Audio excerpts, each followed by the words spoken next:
Bon après-midi à vous tous. Je me nomme Mélanie Lorrain et je suis la superviseure des services francophones ici à Autisme Ontario. J'aimerais vous présenter notre session de cet après-midi, Soutenir la régulation émotionnelle avec une approche neuroaffirmative par Kathleen Patterson, psychothérapeute et consultante. J'aimerais commencer avec la mise en garde et la déclaration. Les opinions exprimées dans ce webinaire sont celles des présentateurs, présentatrices et ne reflètent pas nécessairement celles d'Autisme Ontario. Prenez note qu'Autisme Ontario ne donne son appui à aucun produit, thérapie, traitement, stratégie, opinion, service ou individu en particulier. Nous appuyons cependant votre droit à l'information. À nos yeux, il est très important que vous fassiez votre propre recherche afin de prendre vous-même des décisions éclairées. L'autisme a une signification différente pour chacun. Les professionnels de la santé, les chercheurs et les fournisseurs de soins peuvent utiliser un terme alors qu'une personne autiste ou sa famille emploiera un autre terme pour se désigner elle-même ou pour désigner un membre de sa famille. Les différents termes que vous entendrez pour décrire l'autisme correspondent soit à une perspective axée sur la personne d'abord, personne qui vit avec l'autisme, soit à une perspective centrée sur l'identité, personne autiste. Le langage axé sur la personne reflète l'idée selon laquelle l'autisme peut être séparé de la personne et ne la définit pas, comme les expressions « personne avec autisme », tandis que le langage axé sur l'identité reflète la conviction et que l'autisme est une partie importante de l'identité d'une personne et ne peut en être séparé. Pour respecter ces deux préférences, nous utilisons indifféremment l'un ou l'autre terme tout au long de ce webinaire et nous respecterons également toute désignation que vous préférez personnellement. Vous trouverez dans la section ressources plus d'informations concernant la déclaration d'Autisme Ontario sur le choix du langage. Nous vous rappelons qu'au cours de cette présentation, nous ne pourrons pas répondre aux questions concernant spécifiquement votre enfant ou une personne avec laquelle vous travaillez ou que vous connaissez. Nous discuterons de stratégies générales et ou d'activités où nous vous indiquerons où trouver des informations supplémentaires et d'autres professionnels que vous pourriez consulter à des fins de suivi. J'aimerais maintenant vous présenter notre présentatrice de cet après-midi, Kathleen Patterson. Merci Mélanie, puis bonjour tout le monde. Ça me fait plaisir d'être ici cet après-midi. Alors, que vous soyez une personne autiste, neurodivergente, un parent ou un proche aidant professionnel, vous vous demandez peut-être comment favoriser l'autonomie, augmenter la capacité à identifier les besoins individuels et comment soutenir un état de bien-être général chez les individus neurodivergents. Et j'aimerais en fait débuter par vous partager un peu mon histoire et celle de ma famille et pourquoi c'est important pour moi de présenter le thème qu'on va aborder aujourd'hui. Alors, je suis psychothérapeute et puis je travaille en santé mentale depuis 25 ans. J'ai travaillé auprès de différentes populations, donc des enfants, adolescents, adultes et aussi les familles dans une variété de milieux, donc les milieux scolaires, milieux communautaires et aussi en pratique privée. Et puis j'ai occupé différents rôles à titre de clinicienne, de consultante et aussi de gestionnaire de programmes de santé mentale.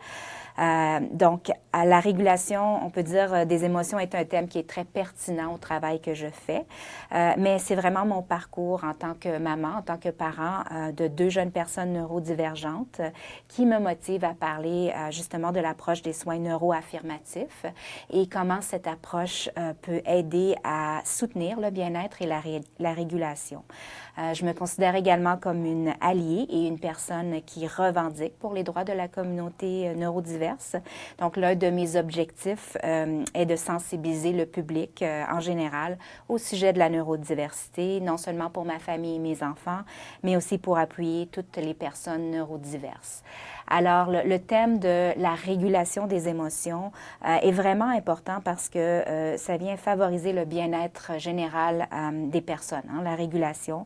Donc, le fait de développer une bonne régulation émotionnelle, on sait, va aussi soutenir la capacité à bâtir la résilience, puis à faire face au stress et aux défis quotidiens. Alors, c'est vraiment une habilité qui est assez importante à maîtriser et puis aussi à avoir dans notre boîte à outils. Alors aujourd'hui, juste pour vous donner un aperçu des points que nous allons aborder, nous allons commencer par parler justement de la dysrégulation, donc essayer de comprendre qu'est-ce que c'est la dysrégulation. Et ensuite, on va regarder des processus ou des stratégies justement pour aider à devenir mieux régulé, donc l'autorégulation et la co-régulation. Ensuite, je vais parler de l'approche neuroaffirmative et faire un petit retour sur des points importants à retenir, entre autres un rappel que chaque individu est unique, hein, le concept de neurodiversité. Et on va terminer avec des questions que vous pourriez, comme participants, avoir pour nous ou pour moi. Alors, avant de parler de dysrégulation, je pense que c'est important d'introduire ce qu'est la régulation. Alors, on sait que la régulation, c'est vraiment la capacité d'un individu à modifier un état émotionnel et puis à adopter des réponses comportementales et des réponses physiologiques qui sont adaptées, en fait, au contexte et aux objectifs qui sont visés. Donc, par exemple, je veux ceci, hein, je veux obtenir tel résultat, alors je dois moduler ou adapter mon comportement, je dois faire cela pour arriver à ce résultat-là. La dysrégulation, par contre, elle fait référence vraiment à la difficulté à gérer des émotions qui sont intenses ou des émotions qui sont douloureuses. Alors, une personne qui éprouve des difficultés à maîtriser ses émotions peut parfois adopter des comportements extrêmes, des comportements malsains ou encore des comportements qui sont disproportionnés par rapport à la situation, et même des fois qui vont à l'encontre des propres intérêts de la personne. Hein. Et ce n'est pas que la personne n'est pas consciente parfois qu'elle agit contre son propre intérêt, mais qu'elle n'est pas dans un état pour pouvoir justement contrôler ou réguler là, son comportement et l'adapter. Et des exemples de dysrégulation qu'on peut mentionner sont l'agressivité, les crises de colère, l'impulsivité, etc. Donc, des indices de dysrégulation émotionnelle, je pense que c'est important d'avoir une idée à quoi ça peut ressembler. Et il y en a qui sont peut-être un peu plus évidents que d'autres. Alors, si on parle d'émotions qui sont très intenses, de comportements qui sont compulsifs, aussi, l'incapacité à gérer les comportements. Donc, ça, c'est quand même des signes qui sont peut-être un peu plus évidents. Parfois, il y en a d'autres qui sont moins évidents. Donc, quelqu'un qui aurait un manque de conscience de ses émotions, donc qui n'est pas nécessairement très connecté à ses émotions, ou encore avoir de la difficulté à prendre des décisions ou à faire des choix. Et puis, l'évitement aussi des émotions difficiles. Hein. Ça peut être un autre indice au niveau de la dysrégulation émotionnelle. Alors, la dysrégulation, la surcharge sensorielle et la surcharge émotionnelle, on va voir que ce sont des concepts qui sont connectés parce que donc la surcharge sensorielle et émotionnelle peuvent amener parfois justement l'état de dysrégulation, peuvent en être la cause et peuvent même accentuer. Alors, la surcharge sensorielle, c'est vraiment quand il y a trop d'informations en provenance des sens et puis que le cerveau n'arrive plus à se coordonner. Hein. Ça peut être, par exemple, trop de bruit, trop de lumière,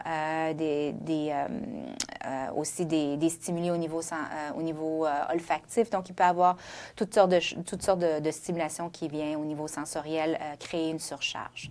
Et puis, quand on parle de surcharge émotionnelle, eh bien, c'est quand il y a un surplus d'informations qui est en provenance des émotions et que le cerveau n'arrive plus à trier, hein, à faire la part des émotions. Donc, parfois, c'est parce qu'il y a trop d'émotions ou encore il y a trop de variété dans les émotions ou encore que l'émotion arrive de façon brusque, hein, de façon inattendue. Alors, on sait que c'est possible que les deux types de surcharge se produisent séparément, mais aussi c'est possible qu'elles arrivent en même temps. Et ça vient vraiment ajouter un défi au niveau du triage pour le cerveau, puisque donc ça peut amplifier vraiment la surcharge et donc augmenter le niveau de dysrégulation. Donc c'est quelque chose à considérer quand on parle de dysrégulation. Et puis, donc, quand on a vu ce qu'était la régulation, j'ai expliqué ce qu'était la dysrégulation et comment, au fond, la surcharge émotionnelle et sensorielle peuvent y contribuer. Donc, parfois, une personne peut arriver à un état de dysrégulation qui est très élevé, hein, donc qui devient hors de contrôle, si on veut, et puis elle n'arrive plus à reprendre le dessus. Donc, dans ces moments-là, on peut parler d'effondrement. Alors, si on pense à une personne autiste ou neurodiverse, l'effondrement ou ce qu'on connaît communément sous le nom de meltdown peut se produire parce que la personne soit a reçu une grande quantité d'informations en provenance de ses sens ou encore qu'elle a vécu trop d'émotions et qu'elle n'a pas pu, par exemple, soit se reposer ou se retirer de la situation. Donc, il n'y a pas eu au fond, d'échappatoire. Et ça peut en fait occasionner la surcharge et amener l'effondrement. Donc, l'effondrement comme tel, c'est vraiment la perte de contrôle. Et ça peut parfois ressembler à différentes choses. Donc, ça pourrait ressembler, par exemple, à une crise de panique, hein, si l'individu vit beaucoup d'anxiété. Ou encore, ça pourrait être une crise de colère, s'il y a de la difficulté à gérer certaines émotions comme la colère. Et aussi des comportements qui peuvent être un peu plus étranges ou des gestes qui sont inhabituels. Alors, on peut voir que ça peut prendre différentes formes. Alors évidemment, l'effondrement, c'est un peu l'étape qu'on essaie d'éviter. On veut essayer de prévenir en quelque sorte que ça puisse se produire. Alors comment on peut faire en sorte de prévenir ou quelles stratégies on peut explorer? Eh bien, une des stratégies, c'est l'autorégulation. Alors l'autorégulation, elle se rapporte au degré en fait d'efficacité avec lequel un individu réagit à des facteurs de stress et puis revient ensuite à un état de calme où il peut se concentrer puis rester alerte. Donc ça, c'est une définition de Schenker. À l'inverse, on sait que, par exemple, une personne qui vit des accès de colère ou de l'agressivité ou encore de la surexcitation ou de la frustration, ça peut être des signes ou des indicateurs précoces de dysrégulation. Et puis, si la dysrégulation, en fait, se répète et ça devient un peu un pattern de réaction, plus tard dans la vie, évidemment, ça peut mener à d'autres symptômes, soit d'intériorisation ou d'extériorisation, comme le repli sur soi ou l'agression. Alors, l'autorégulation, je pense que c'est vraiment important de mentionner que oui, c'est un défi pour les jeunes personnes autistes et neurodivergentes, mais c'est aussi un défi vraiment pour plusieurs personnes, même les individus dits neurotypiques. Hein. Ce n'est pas toujours facile de bien gérer ses émotions et de gérer ce qui se passe autour de nous. Donc, c'est pas nécessairement un acquis que tout le monde a une bonne capacité d'autorégulation. Alors, qu'est-ce qu'on fait si l'autorégulation vraiment est un enjeu et qu'on veut aider quelqu'un? Eh bien, la co-régulation peut être vraiment une bonne façon d'intervenir, hein, un bon processus à proposer. Alors, la co-régulation, c'est un processus par lequel, typiquement, les enfants vont développer la capacité d'apaiser et puis de gérer leurs émotions et les sensations pénibles en se connectant avec une figure d'attachement qui est attentionnée et qui est fiable. Alors, on parle d'enfants, mais en fait, la co-régulation, elle peut aussi se pratiquer auprès de jeunes et d'adultes à l'aide d'un modelage positif. C'est d'ailleurs un processus, une technique que j'utilise beaucoup comme professionnelle auprès des clients. Et puis, les émotions, hein, donc dans la co-régulation, les émotions de chaque individu au sein de la dyade, donc au sein des deux personnes, sont en constante évolution en fonction des émotions et puis du comportement de l'autre. Donc, quand la co-régulation fonctionne bien, c'est que une des personnes reste calme, en fait, et le résultat est une diminution de la détresse de l'autre personne et un retour au calme. Et puis, j'aime bien l'illustration qui est sur la diapo, hein, qui indique vraiment ou qui démontre vraiment à quoi ressemble l'analogie de la co-régulation.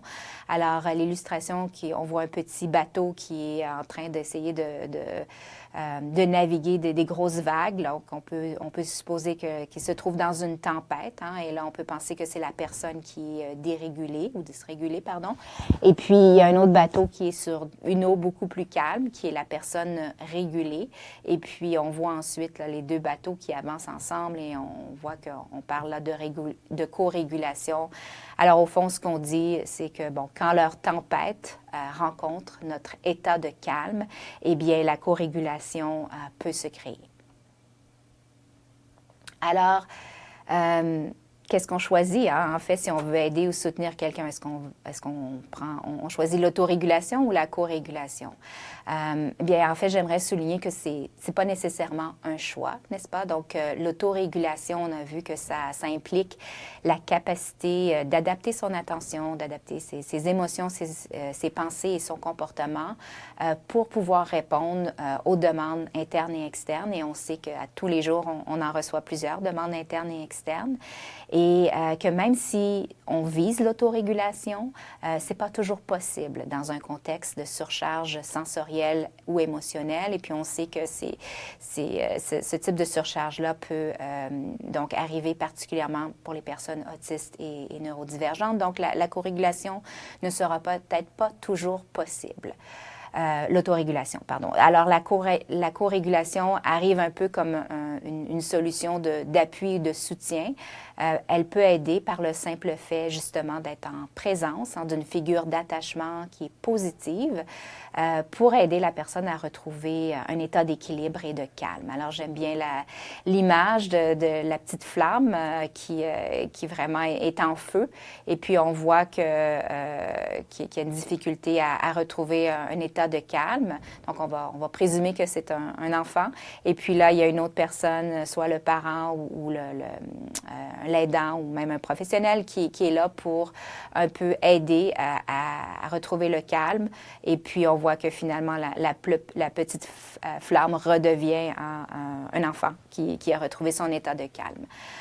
Donc, la co-régulation, en fait, le message derrière tout ça, c'est que c'est vraiment la première étape vers l'autorégulation. Donc, on ne peut pas s'attendre qu'un enfant ou même un jeune qui n'a pas de stratégie d'autorégulation puisse, en fait, les mettre en pratique. Il faut vraiment d'abord enseigner, modeler qu'est-ce que c'est.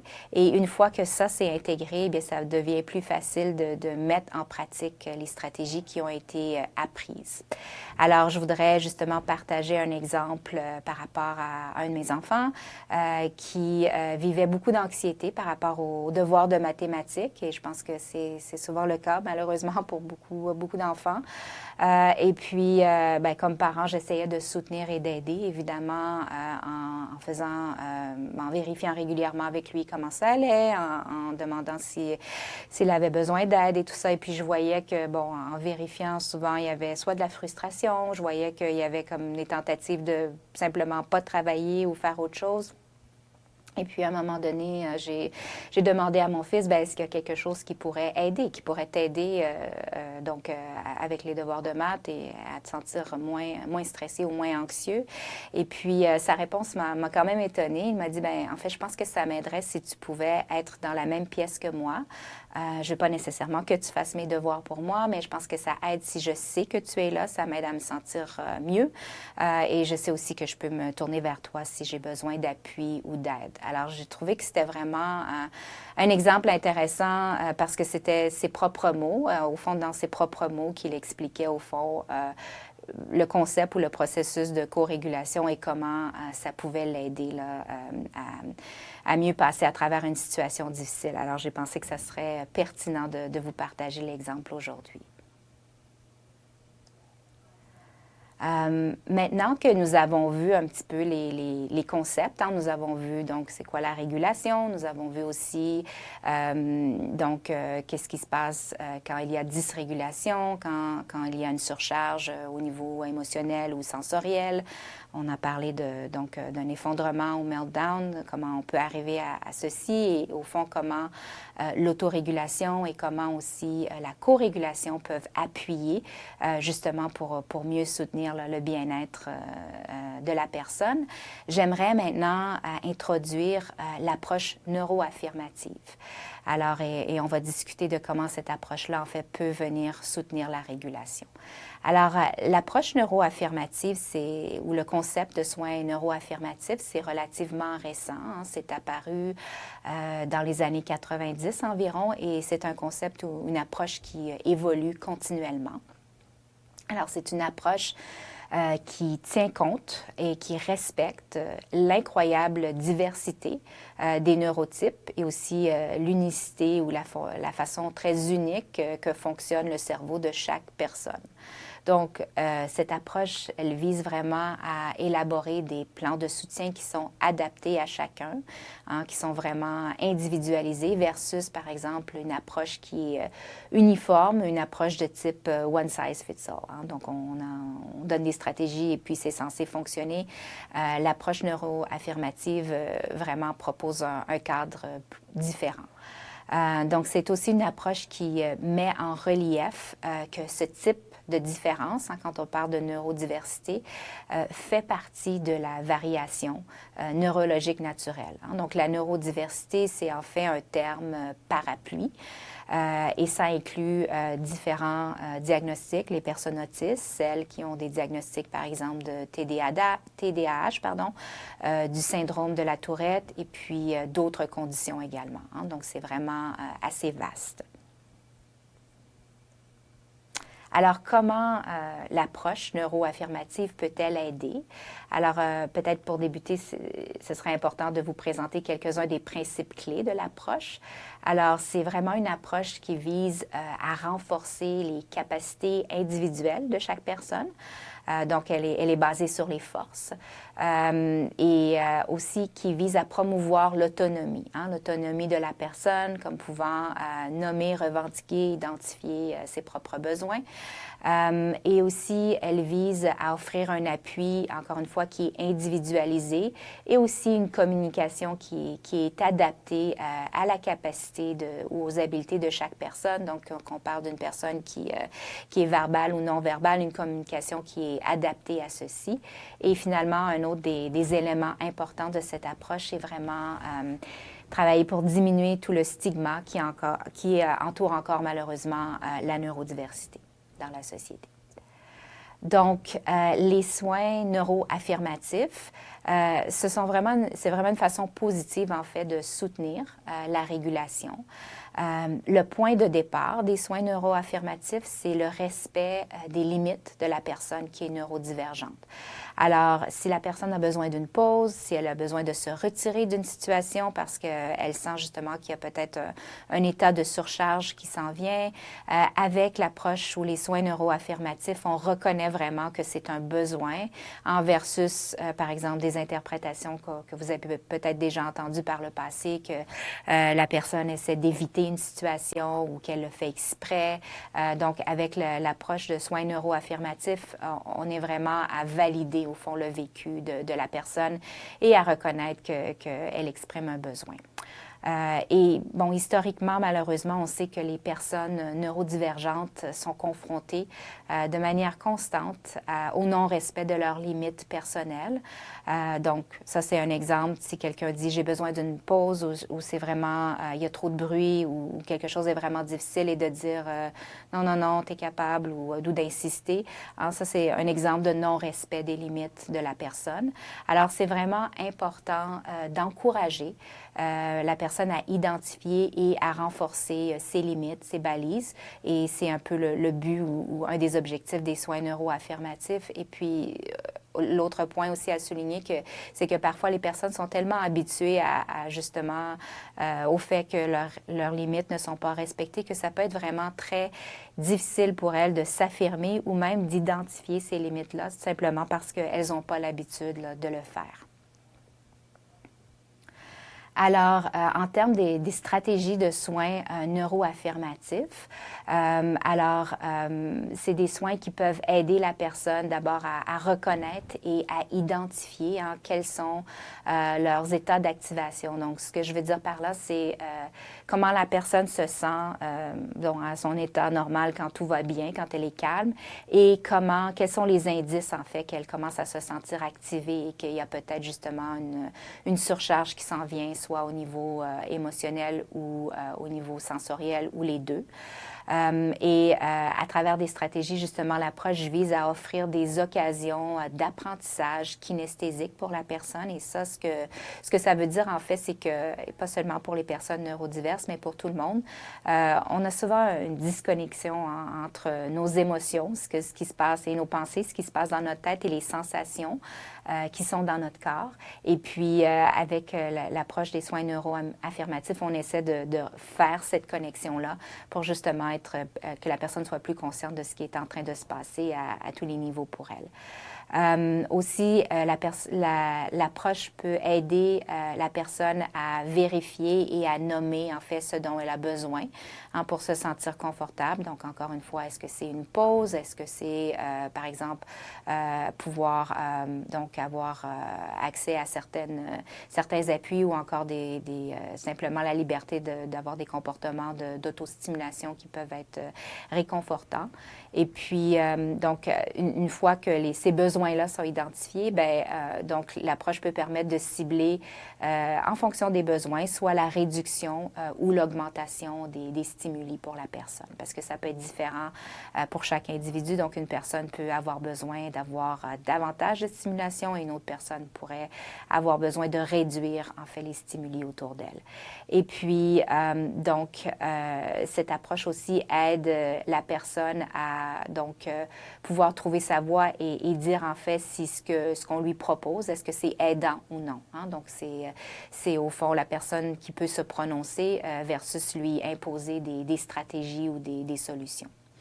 Et puis, comme parent, comme aidant ou comme professionnel, l'approche des soins neuroaffirmatifs nous permet en fait d'être conscient de nos propres biais, je dirais. Donc, de prendre conscience que en tant que personne neurotypique, on ne sait pas nécessairement toujours qu'est-ce qui est dans le meilleur intérêt des autres. Donc, même si on pense savoir, si on pense connaître les stratégies et tout, c'est important de reconnaître que la personne qui est neurodivergente, c'est vraiment cette personne-là qui est l'experte de ce qui se passe dans sa tête et dans son corps. Hein. Donc, c'est pourquoi aussi l'approche des soins neuroaffirmatifs ou les stratégies de soins neuroaffirmatifs nous disent de ne jamais forcer une intervention parce qu'en forçant une intervention, d'abord, on réduit en partant la chance que cette intervention-là puisse fonctionner ou être efficace, mais non seulement ça, ça peut être dommageable si on force une intervention sur une autre personne. Alors, j'aimerais aussi mentionner quelques mots sur les comportements d'autostimulation, puisque j'en ai parlé, ce qu'on appelle aussi en anglais les STIMs. Alors, les comportements d'autostimulation, ils ont vraiment une variété de fonctions. Ils peuvent aider à réduire l'anxiété, ils peuvent aussi avoir un effet calmant ou encore un effet stimulant. Ils peuvent aider dans la gestion de la surcharge sensorielle ou émotionnelle. Et ils peuvent aussi permettre d'exprimer la frustration des émotions comme l'excitation ou le plaisir. Donc, ils peuvent permettre au fond d'exprimer toutes ces émotions-là, donc la frustration ou des émotions comme l'excitation ou le plaisir. Et parfois aussi, ça peut aider à soulager l'inconfort physique, par exemple, et autres. Donc, les comportements d'autostimulation ou les STIM permettent vraiment, dans plusieurs cas du moins, aux personnes autistes ou neurodivergentes de se calmer, de pouvoir se calmer par elles-mêmes. Alors, ça revient un peu à l'idée d'autorégulation. Parfois, ça peut être une façon pour la personne vraiment de s'autoréguler. Donc, je voulais mentionner ce point-là qui, à mon avis, est quand même important. Et dire quelques mots aussi sur le masquage. Alors, vous connaissez peut-être l'expression masquage autistique, hein, qui est utilisée pour décrire en fait certains comportements qui peuvent être déployés par les personnes autistes ou même, je dirais, les personnes neurodiverses afin de supprimer ou de cacher certaines de leurs caractéristiques d'autisme. Et puis l'objectif souvent pour la personne, c'est de refléter un comportement qui serait davantage neurotypique ou qui la personne peut ressentir qui va être plus accepté par son entourage ou par un milieu.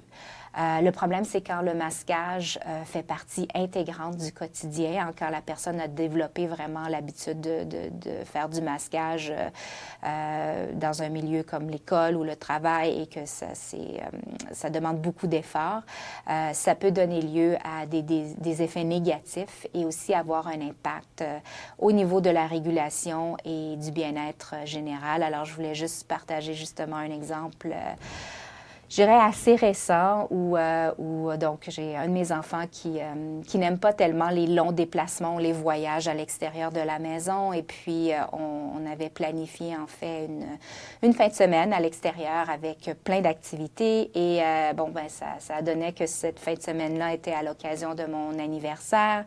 Alors, mon enfant, mon fils, qui voulait me faire plaisir, vraiment a déployé des efforts très, très grands pour essayer de montrer que c'était OK ou c'était agréable pour lui. Mais finalement, à la fin de la journée, il était complètement épuisé. Donc, quand on est arrivé à l'hôtel où on demeurait, donc il avait des maux de tête et tout, et j'ai demandé, bon, qu'est-ce qui se passait. Et puis, c'est là où il a pu partager que ça avait été vraiment une journée assez intense pour lui et qu'il avait hâte de revenir à la maison. Alors, je pense que c'est un bon exemple de comment parfois les personnes peuvent se sentir aux prises avec un besoin de masquer ou de faire comme si. Donc, dans ce cas-là, c'était pour me faire plaisir comme parent, mais parfois aussi, c'est des raisons encore plus stratégiques, je dirais, si on veut, par exemple, dans un milieu de travail ou dans un milieu scolaire, on ne veut pas là, que les gens soupçonnent qu'on est sur le spectre, par exemple. Ça pourrait être une des raisons. Alors, ça nous amène au point, en fait, que j'aimerais soulever comme des points à retenir par rapport à la présentation d'aujourd'hui. Alors, un des points à retenir au niveau de la neurodiversité, c'est que, évidemment, chaque individu est unique. Alors, nous sommes tous des êtres humains à part entière et c'est vraiment ça l'idée derrière la neurodiversité, de célébrer cette variété-là au niveau de la façon dont on fonctionne et au niveau de la façon dont notre cerveau fonctionne. L'autre point, c'est de reconnaître que parce que justement, nous sommes tous uniques, il n'existe pas de formule magique pour répondre aux besoins de chacun. Il faut vraiment tenter d'adapter les interventions et le soutien qui sont offerts aux besoins et à l'unicité de chaque personne pour offrir un appui qui va tenir compte des besoins, des limites de la personne autiste neurodivergente et aussi honorer en fait son autonomie, son droit à l'autodétermination et son intégrité qui sont en fait des droits que tous les êtres humains possèdent. Alors, j'espère que ces points-là vont pouvoir rester avec vous et ça m'amène, je vais juste rapidement faire un récapitulatif et ensuite on va pouvoir passer à quelques questions qu'on a reçues des participants et auxquelles il me fera plaisir de répondre. Alors, nous avons vu aujourd'hui, au fond, qu'est-ce qui peut amener un état de dysrégulation chez la personne autiste ou neurodivergente. On a vu que, par exemple, la surcharge au niveau émotionnel et au niveau sensoriel peuvent amener ceci et aussi quand cette surcharge-là est très intense, comment ça peut mener à un état d'effondrement ou de meltdown. Nous avons vu aussi quelle était la différence entre l'autorégulation et la co-régulation. Donc, la co-régulation est un peu la première étape, la base où on peut apprendre des stratégies pour se réguler en se fiant ou en pratiquant avec une personne, une figure d'attachement qui est aidante et soutenante. Et on a vu donc que ce sont deux processus qui peuvent se soutenir mutuellement. Donc, en fait, quand on dit lequel est le mieux pour favoriser la régulation, donc c'est un peu une fausse question. Donc, on doit vraiment apprendre à travers la co-régulation pour pouvoir ensuite apprendre à s'autoréguler.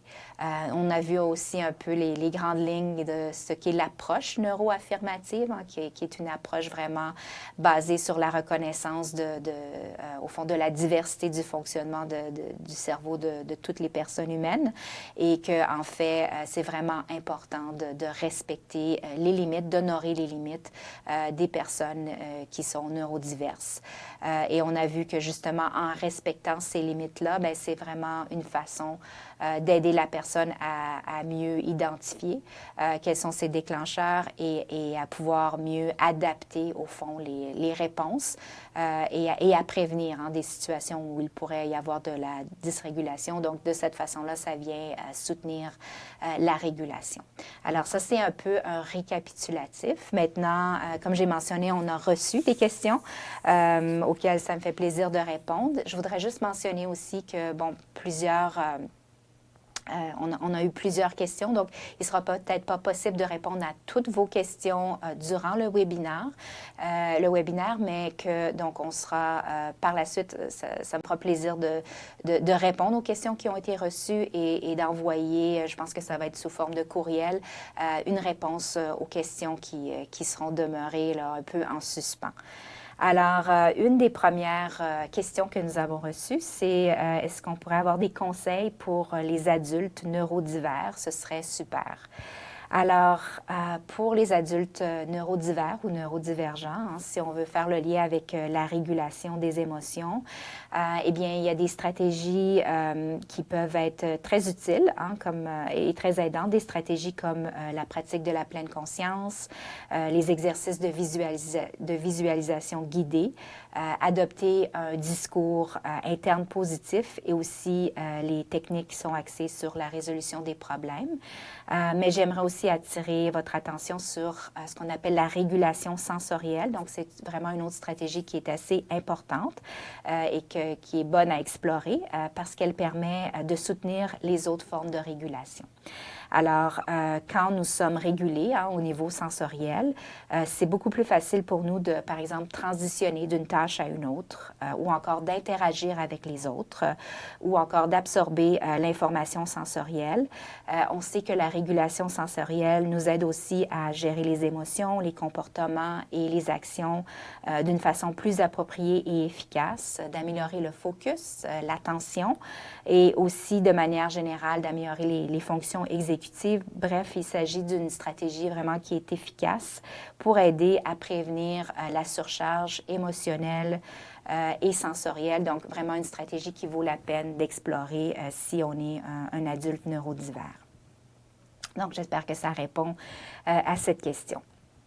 La prochaine question que nous avons reçue, c'est d'avoir des conseils parentaux pour soutenir une personne pendant un effondrement.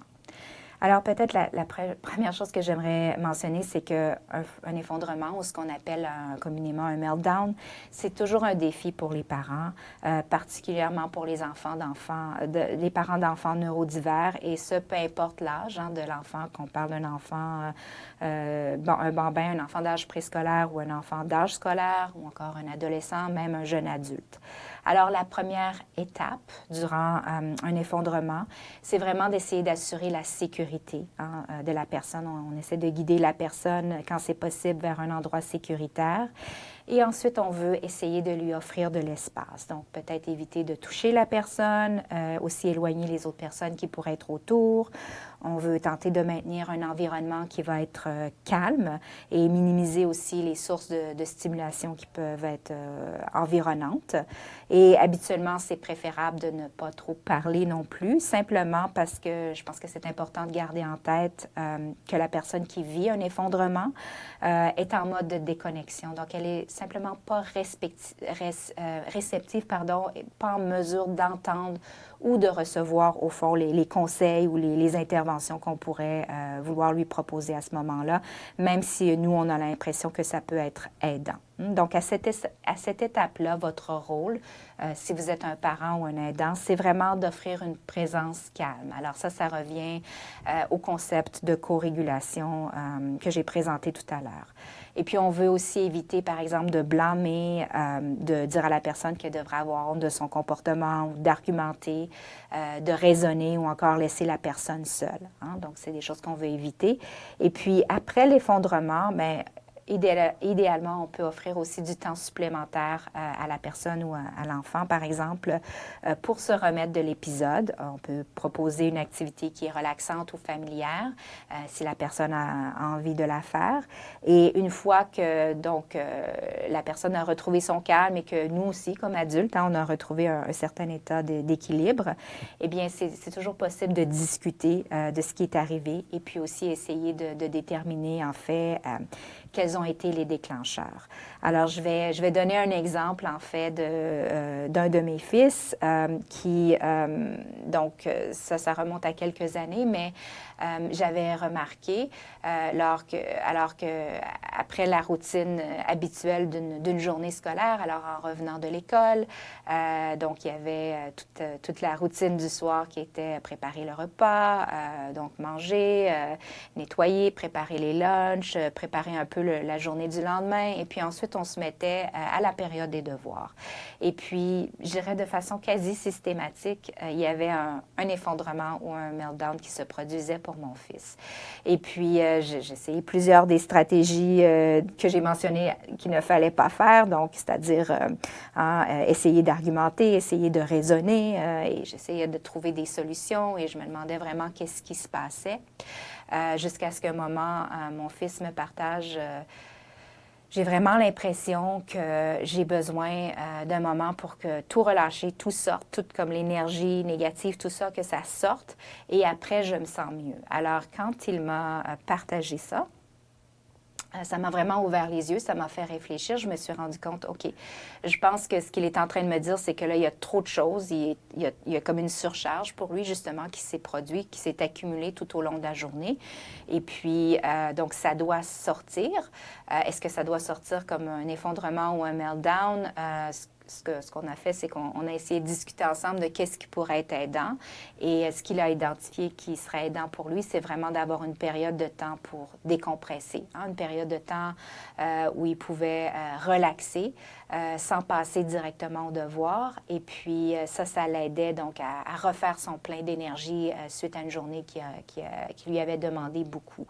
Et je ne dirais pas que tous les effondrements se sont arrêtés, mais suite à ça, on a quand même vu une très grande amélioration par rapport à la période des devoirs par la suite. Juste le fait d'avoir inclus cette période-là de pause et d'avoir, au fond, honoré ses besoins, les besoins qu'il avait identifiés. Alors, j'ai pensé que ça pouvait être un exemple intéressant à vous partager en lien avec la gestion là, d'un effondrement.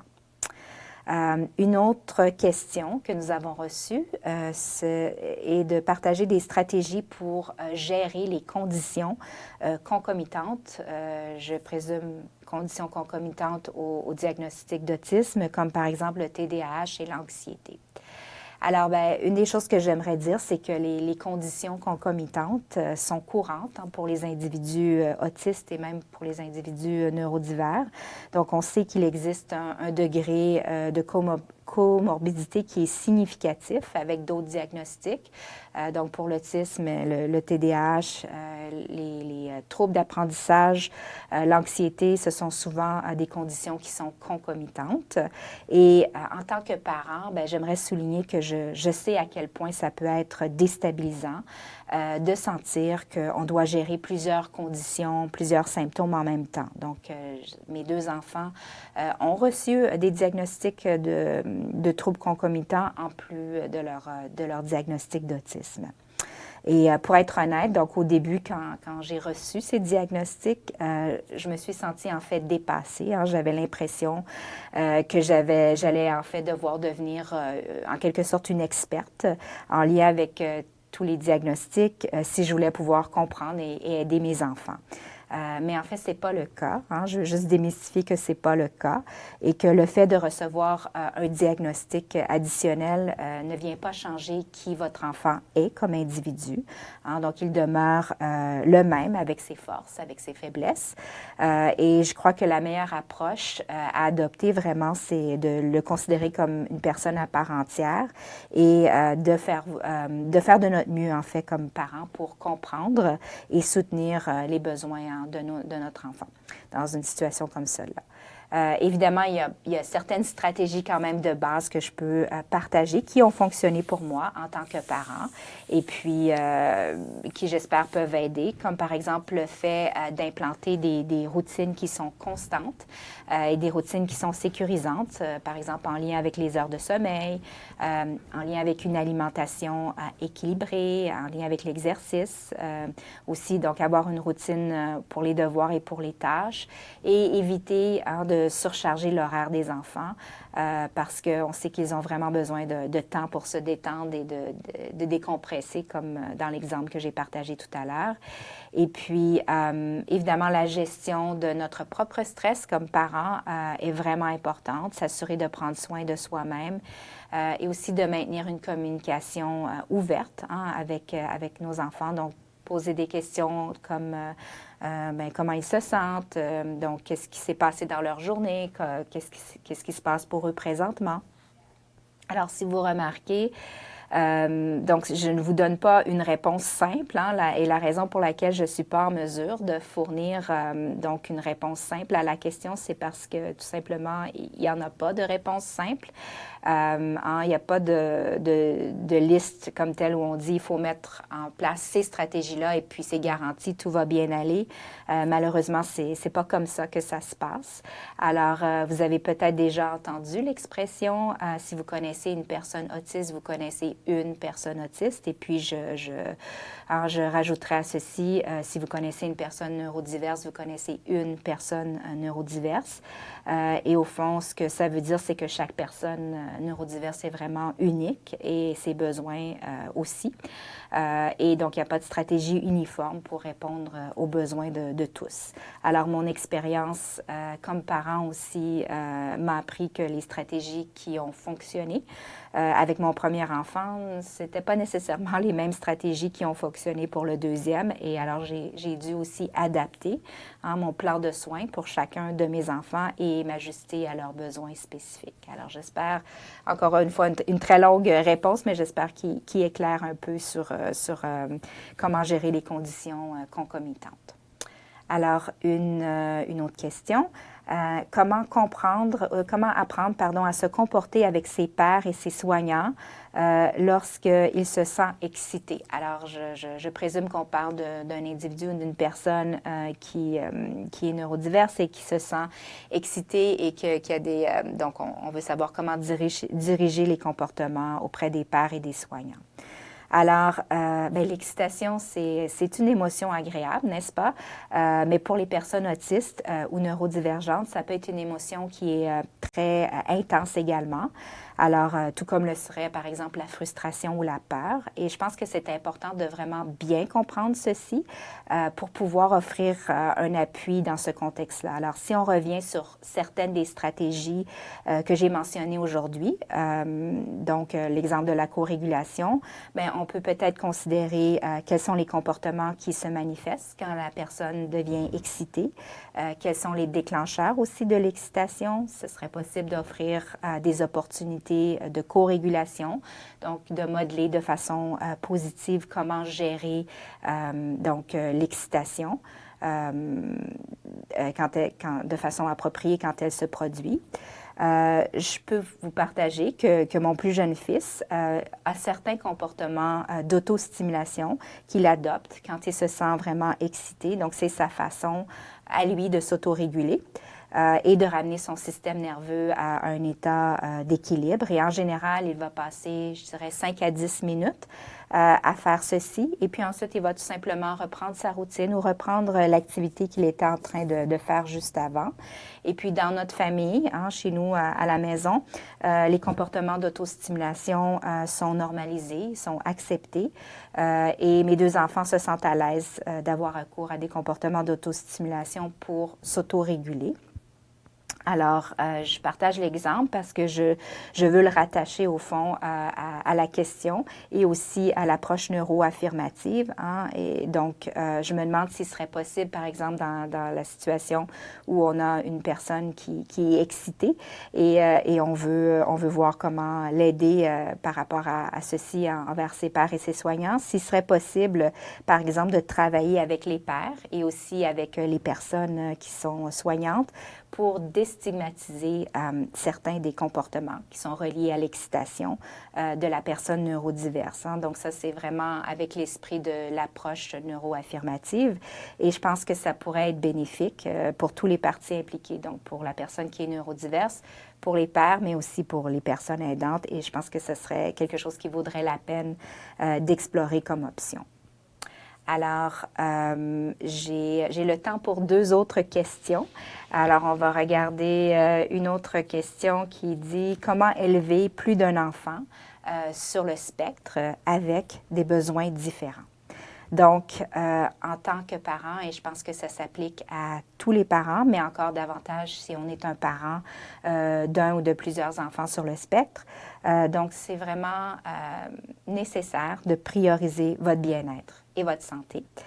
Si vous voulez être en mesure d'appuyer et puis d'offrir les meilleurs soins à vos enfants. Donc, c'est un travail difficile, c'est un travail difficile au quotidien et vous ne serez pas en mesure de remplir leur tasse si la vôtre est vide. Ce que je veux dire par là, c'est que si votre tasse est vide, si vous vous sentez épuisé, fatigué, irritable, ça va être vraiment difficile de pouvoir répondre et interagir de la meilleure des façons avec votre enfant et d'offrir un soutien qui est flexible et qui fait preuve de compassion. Hein. C'est aussi simple que ça. Donc, vous devez prendre du temps pour voir à vos propres besoins. Et puis, il y a quelques stratégies que moi, je peux partager en lien avec donc comment élever plus d'un enfant sur le spectre. C'est des stratégies que je dirais qui m'ont quand même beaucoup aidé au fil des ans. Donc, une des stratégies, c'est vraiment d'adapter les soins qui sont offerts en fonction des besoins de chacun de vos enfants. Donc, chacun d'eux est une personne unique, à part entière. Alors, ce qui fonctionne pour l'un d'entre eux ne va pas nécessairement fonctionner pour l'autre, comme je l'ai mentionné tout à l'heure et j'ai donné quelques exemples. Et puis aussi de vous concentrer sur les forces de chacun de vos enfants et leurs besoins. Donc, assurer à chacun de vos enfants aussi que vous faites partie de leur équipe. Hein? Donc, vous êtes là pour les soutenir, vous êtes là pour eux. Et puis, une autre stratégie importante, et puis celle-là, c'est plus pour nous comme adultes ou comme parents, mais de vraiment demander de l'aide et de l'appui. Alors, tournez-vous vers, par exemple, l'école de vos enfants, les ressources communautaires, les professionnels de la santé, de la famille ou des amis, mais vraiment essayez de bâtir un réseau de soutien autour de vous parce que c'est vraiment difficile d'essayer de gérer tout ceci par vous-même. Et d'ailleurs, moi, j'aimerais en profiter pour remercier des personnes qui font partie de mon réseau de soutien et qui participent au webinaire aujourd'hui parce que vraiment, elles font toute la différence dans ma vie. Et puis, si vraiment vous êtes quelqu'un qui tentez de tout gérer vous-même, eh bien, j'aimerais vous inviter à prendre un peu de recul et à considérer ou à vous poser la question, qu'est-ce que je souhaite, en fait, modéliser à mes enfants? Alors, si je veux que mes enfants soient en mesure de demander de l'aide et de l'appui quand ils en ont besoin, c'est vraiment important de leur montrer comment on demande de l'aide en le faisant soi-même, hein, en allant chercher l'aide.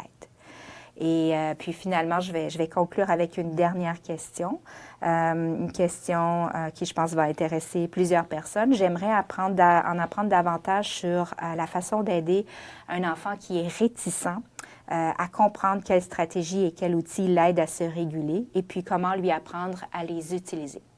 Alors, voici quelques stratégies que moi, je recommanderais en réponse à cette question-là. Et puis, le fait d'être réticent, hein, je pense que je pense qu'on peut tous connecter avec ça, d'avoir un enfant qui est réticent, un adolescent ou un jeune adulte qui est réticent à des choses qu'on peut proposer pour soutenir ou aider. Encore une fois, qu'on soit un parent, un aidant ou un professionnel. Alors, la première stratégie qui, je pense, est importante, c'est de modéliser le comportement qui est souhaité. Alors, on peut se questionner quelle stratégie est-ce que moi j'utilise en tant qu'adulte hein, pour me réguler et puis est-ce que c'est des stratégies qui fonctionnent bien? Est-ce que ce sont des stratégies qui sont efficaces pour moi? Et puis si ça fonctionne bien, bien, tant mieux. Alors c'est peut-être des stratégies que je peux enseigner, que je peux montrer à mon enfant. Et si j'ai des défis moi-même à ce niveau-là ou que mes stratégies ne sont pas très efficaces, alors c'est peut-être une occasion d'explorer et d'apprendre des stratégies qui vont bien fonctionner pour justement par la suite pouvoir les partager ou les enseigner à notre enfant. Ensuite, c'est de communiquer de façon calme. Alors, essayer d'enseigner une stratégie quand on est agité ou frustré, c'est généralement pas une bonne idée, mais aussi essayer d'enseigner une stratégie à un enfant qui est agité ou frustré, c'est pas le bon moment.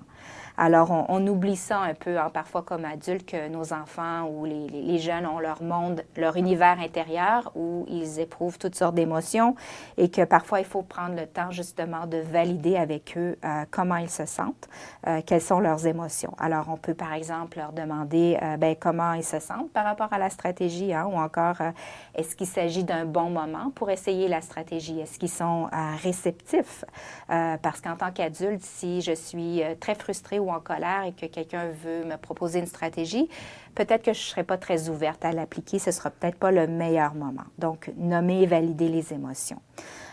Et aussi aider votre enfant à reconnaître ses déclencheurs. Donc, est-ce qu'il y a des stratégies, par exemple, qui sont aidantes, mais est-ce qu'il y en a aussi qui sont, est-ce que la stratégie qu'on propose, elle est aidante ou est-ce qu'elle est irritante, en fait?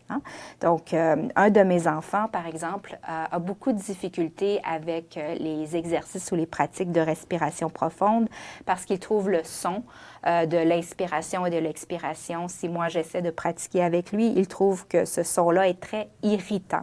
Alors, moi, j'essayais en fait d'enseigner cette technique et à un moment donné, il m'a dit, ça ne va pas fonctionner parce que ça m'irrite vraiment d'entendre ça.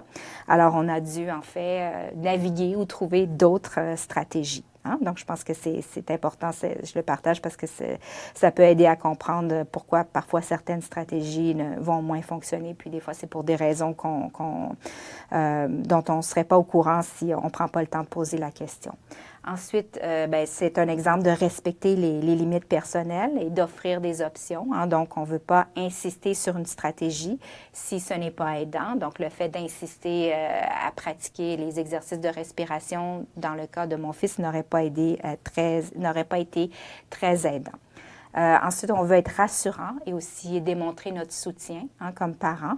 Donc, je pense que de mentionner ou de nommer que certaines stratégies ne vont pas nécessairement fonctionner du premier coup, que ça peut prendre un peu de temps, ça peut être aussi important. Alors, dans le cas de la respiration profonde, quelques semaines plus tard, il y a eu une situation où mon fils était agité et puis il est allé dans sa chambre, il est ressorti, il se sentait plus calme et je lui ai demandé, qu'est-ce que tu as fait pour te calmer? Et puis, il m'a dit, écoute, j'ai fait de la respiration profonde et j'étais étonnée parce que j'ai dit, je pensais pas que c'était une stratégie que tu aimais.